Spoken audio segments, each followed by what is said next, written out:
എന്താണ് സുനീറിൻ്റെ ഇപ്പോഴത്തെ അവസ്ഥ? എന്താണ് ഇപ്പോഴത്തെ അവസ്ഥ? ആരോഗ്യപരമായിട്ട് വളരെ മോശമാണ്. കാരണം ഇപ്പോൾ ഒരു ജോലി ചെയ്ത് ജീവിക്കാൻ കഴിയുന്ന ഒരു അവസ്ഥയിലല്ല ഇപ്പോൾ. കാരണം അത്രയും രണ്ട് വൃഷ്ണമാണ് തകർന്നു പോയത്.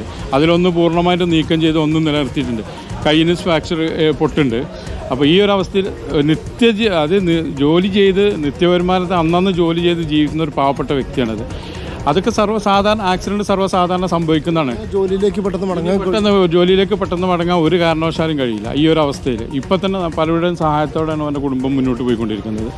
ഇനിയൊരു പെട്ടെന്നൊരു ജോലിയിലേക്ക് ഒരു കാരണവശാലും അവനെ ഇറങ്ങാൻ കഴിയും. എല്ലാ ആരോഗ്യമില്ല, തീർച്ചയായിട്ടും. ഡോക്ടർമാർ പറയുന്നുണ്ട്. കാരണം ഇപ്പം അടുത്ത കാലത്തൊന്നും നിങ്ങൾക്കൊരു ജോലി പോയതാണ് വലിയ അതാണ് ക്രൂരത എന്ന് പറഞ്ഞാൽ. ആക്സിഡൻറ്റ് സർവ്വസാധാരണ സംഭവിക്കുന്നതാണെങ്കിലും ഇത് അവനോട് കെഞ്ചി അപേക്ഷിച്ചതാണ്. എനിക്ക് വേദന സഹിക്കാൻ കഴിയുന്നില്ല, എന്നെ ഒന്ന് ഹോസ്പിറ്റലിലേക്ക് എടുത്ത് കൊണ്ടുപോയെന്ന് പറഞ്ഞപ്പോൾ ചെയ്യാമെന്നും പറഞ്ഞ് വണ്ടി എടുത്ത് തിരിച്ചിട്ട് അവർ രക്ഷപ്പെട്ടത്. അതാണ് ജനങ്ങൾക്ക് ആക്സിഡൻറ്റ് സാധാരണ സംഭവിക്കണം. ജനങ്ങൾ ഇത്രയും അധികം ഇതിനോട് പ്രതികരിക്കാനും ഇത്ര ആളുകളൂടെ കൂടാനും അതാണ് കാരണം സംഭവിച്ചിട്ടുള്ളത്. ഈ പറഞ്ഞതുപോലെ തന്നെയാണ് അപകടത്തിൽപ്പെട്ടു എന്നതിനപ്പുറത്തേക്ക് അപകടത്തിൽപ്പെട്ട സുനീർ കെഞ്ചി പറഞ്ഞിട്ട് പോലും ആശുപത്രിയിലേക്ക് കൊണ്ടുപോകാനുള്ള മിനിമം മനസാക്ഷി പോലും പ്രതി കാണിച്ചില്ല എന്നുള്ളത് തന്നെയാണ് ഏറ്റവും വലിയ കുറ്റകൃത്യം എന്നുള്ളതിൽ സംശയമില്ല. അതുകൊണ്ട് തന്നെ പിന്നീട് തൊട്ടടുത്ത ശേഷം വന്നൊരു